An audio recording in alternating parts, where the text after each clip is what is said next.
TJ Wilson here with DoakTalk. Of course, I'm your host. Like I told you guys prior to spring practice, was going to go through and give you guys a positional breakdown, pre-spring practice of each position, just to give you guys, I guess, a glimpse leading into spring practice into what we have at FSU. Also said I will be doing a post-spring practice. I guess you could say spring, not spring, but pre-fall camp preview as well, leading into the season. So nonetheless, here we are as far as getting into the season, as we are a few weeks away from fall camp to start. Want to go ahead and jump into, excuse me, our preseason positional breakdowns. It's going to be a little bit different from spring. One, of course, I did this prior to spring, so after spring, you kind of get I guess, a bigger glimpse into what that position will look like based upon how those guys performed in spring practice. And also you have the post-spring transfer portal window as well, where guys enroll later within the summer. And you have the freshmen for the 2025 recruiting class that didn't enroll early. They will be on campus as well and be a part of the positional breakdowns as well too. So you got transfers and also incoming freshmen that will be a part of this new video uh, for each position. Nonetheless, let's go ahead and jump into it. But before we get started, make sure you guys hit that like button and subscribe to the channel if you haven't. Go ahead and hit that like button and subscribe to the DoakTalk community if you haven't already. The season is right around the corner, and there's going to be a lot of excitement brewing in Tallahassee on the football field. And of course, that excitement will carry over to DoakTalk. All right, let's jump right into it. And the first quarterback we're going to talk about, of course, is none other than Thomas Castellanos. Thomas is the perceived starter for FSU, ended up getting him out of transfer portal from Boston College. As you guys know, as FSU fans, he gave FSU specifically hell the last 2 years in playing FSU, big-time dynamic playmaker and things along those lines. So Thomas Castellanos will be the starting quarterback for FSU, expected to go to the ACC Media Day as well.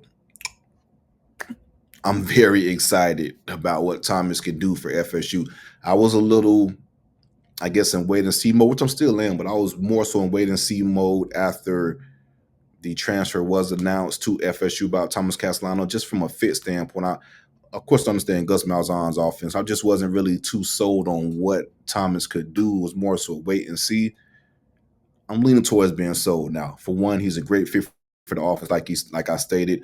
He was Gus Malzahn's #1 choice and first option out of the transfer portal. Pretty much the only quarterback that they pursued and called out of the transfer portal during the winter. I guess you could say the winter portal window, excuse me, where they pursued Thomas Castellanos. Long story short, you get to FSU spring practice. It has been nothing but glowing and raving reviews thus far as what Thomas Castellanos brings to the table. Let's put his football ability to the side right now and just speak specifically on Thomas Castellanos and, how can I put this, the mindset he's brought to the team. He's been a leader since day one. That excitement is carrying over, his excitement rather, joking, being a leader, getting to know the guys is carried over throughout the team. He exudes confidence. As you guys know, he made headlines based upon his interview with Pete Nakosa on 3, pretty much saying, calling out Alabama, saying Nick Saban isn't there and they're going to have to see him game 1 of the season. And that is carried over to the team. If you guys remember the Climb episode, if you haven't checked it out already, go and check the Climb. Really good show on FSU. They had a Thomas Castellanos segment, and it was just Mike Norvell, I want to say Gus Malzahn, and this is what really sold me. Deuce Robinson, the receiver, had some interesting comments as well. Pretty much all of those guys spoke highly of Thomas and the leadership he's bringing in the building, and energy he brings to the building, and things like that. Speaking about Robinson himself, he pretty much stated that he's really high on Thomas. Hasn't had a quarterback that can make throws he could do from an athletic standpoint. He could pretty much make something out of none and things like that. Genie in the bottle, whatever you want to call it. He's just a dynamic playmaker, and he's very excited to play with him. And also, he works pretty hard as well too. So, from a leadership standpoint, from a quarterback leadership standpoint, it's night and day from what we had last year. And I don't want to keep harping on the past and calling out DJU, but DJU wasn't a vocal guy. He wasn't that rah-rah type of leader. And that's something that FSU lacked severely, losing the majority of those leaders from the 2023 season. And I'm not saying the quarterback has to be the leader at all or the one leader on the team. I'm not saying it at all. If you look at 23, yes, Jordan Travis was a leader, but Caden Deloach was a big-time leader as well for FSU. Jared Verse, those guys were leaders as well, too. So we lost that, and we didn't have it on offense, defense, and specifically the quarterback, and that kind of trickled out throughout the entire team. So we have that back now with Thomas Castellano. Really excited. From a playmaker standpoint, this guy could do it all. Really, he could do it all. He, from the sources I've had of as far as spring practice, he made up plays, was a dynamic playmaker, and that carried over to the summer as well. The only thing I have concern with, so to speak, with Thomas Castellano is not letting his confidence in his ability, his athletic ability, put him in bad situations and things like that, trying to make a play when the play isn't there, and then we end up taking a big loss or a turnover or some of those lines instead of just taking what's there and go to the next play. That's something that the coaching staff, Mike Norvell, Gus Malzahn, Tony Tokarts, has to do a good job of coaching and developing him throughout the season to kind of, I guess you could say, hone that confidence in a specific way and to make sure he's still even keeled and a leader amongst the quarterback room. But really excited what we have in Thomas Castellano for this upcoming season. I think he's going to be a playmaker for sure for FSU.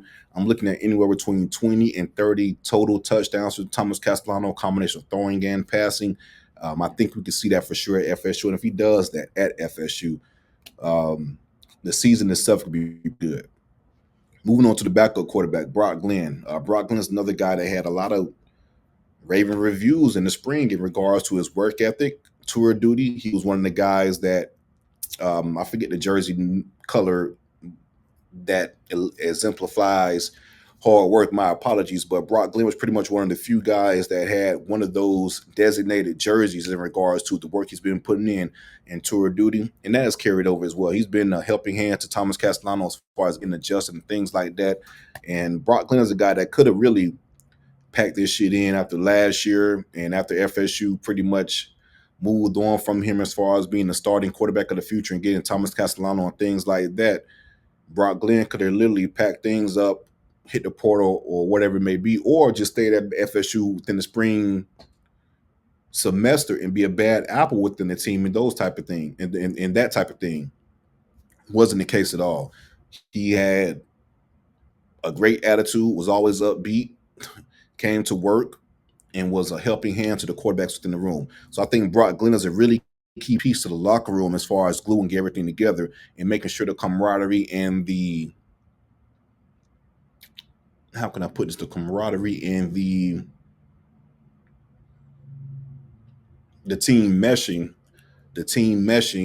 in a positive light, positive reinforcement, a positive meshing within the team and that type of deal, team bonding, whatever you want to call it, just that whole locker room demeanor that you hear about all the time. I think Brock Glenn contributes to that and what he brings to the table. From a quarterback standpoint, like you said, I think he'll be the backup quarterback for FSU this year and had a pretty interesting, from a coaching standpoint and sources, had a pretty good spring as far as grasping the offense and kind of running things and things like that. Of course, he's not the athlete that Thomas is, but Brock can make certain throws and has a pretty good arm. Moving on to the next quarterback I want to speak about, and that's Kevin Sperry, the true freshman, four-star quarterback Kevin Sperry. If you guys aren't too familiar with Kevin, FSU ended up flipping Kevin from the University of Oklahoma prior to signing day, ended up enrolling at FSU, going through spring practice, and the kid impressed. To say the least, Kevin Sperry had a pretty impressive spring practice. The coaches loved what he brought to the table. An underrated factor in Kevin Sperry's game that, of course, I guess the coaches in film it shows, but you don't really know for sure until you get to a school like FSU. You have elite athletes across the board. You can really judge athleticism, so to speak, from an individual standpoint. His speed, Kevin Sperry's speed really stood out within the spring practices. Was able to make something out of nothing. Has really good mobility, and he could throw the ball. The kid can really throw the ball, and he has that moxie, that it factor that you want in the quarterback, that confidence I was speaking about in regards to Thomas Castellano, how you carry yourself, things like that. The swagger, Kevin Sperry has it. Just listen to the coaches, he's a guy that, of course, needs to continue to be developed and things like that. Freshman mistakes just keep getting coached up in the nuances of the game, but from a talent standpoint, he has it all. Only thing he needs to do is wait his turn, continue to get better and better, get the reps as well too. I do foresee him playing in some games. You guys know red shirts have the red shirt rule now it is pretty much up in flux, but you have a guy that can play up possibly up to 4 games. So I do foresee him to get some playing time and experience this upcoming year for FSU without losing any eligibility. And also, I do think he'll get reps, positive reps in practice as well, with being a backup type of quarterback for FSU. And well, I'm sorry, backup type of quarterback, a scout team quarterback with FSU, and sharing those duties with Jalen King. And Jalen King is the last quarterback I want to talk about. This is a guy that you guys may not be familiar with. He is one of those spring portal window additions that I was speaking about. Transfer quarterback from East Tennessee State, stands at 6'3", 217 pounds. He's a dual threat type of guy. I think he'll end up being a scout team type of quarterback for FSU this year, splitting those scout team reps for with Kevin Sperry. So we have 3 quarterbacks on scholarship, and I want to say King is a walk-on as well. So 4 quarterbacks in total. But I really like this room, especially hearing and seeing what Thomas has brought to the table in a short time at FSU. And also you have the young, talented uber freshman, Kevin Sperry, that has a lot of potential. So we'll see how things play out. Make sure you guys hit that like button, subscribe to the channel. We'll have the running backs coming to you pretty soon. And also, if you haven't already, grab your tailgate ticket ASAP. I promise you do not want to miss this one. Do not want to hear about it on the timeline, seeing videos, people post whatever, just about how much fun they had at the tailgate. This one is not the one you want to miss. It's going to be a star-studded event against Alabama, first game of the season. We have Peter Ward, Derek Brooks, Charlie Ward, E.J. Green, Kez McCorvey, just name a few of former FSU legends that will be on campus. And also we have some Alabama guys that's going to be pulling up as well. I want to say Dre Kilpatrick, the former first-round pick at cornerback for the Alabama Crimson Tide, will be coming to hang out with us as well. Me and James Coleman is throwing his tailgate, former FSU fullback. Again, the link is in the the description of the post. Go ahead and grab your ticket now. You do not want to miss that tailgate. All you can eat, all you can drink, and great vibes. So grab your ticket. Look forward to seeing you guys. Like and subscribe. Go Noles.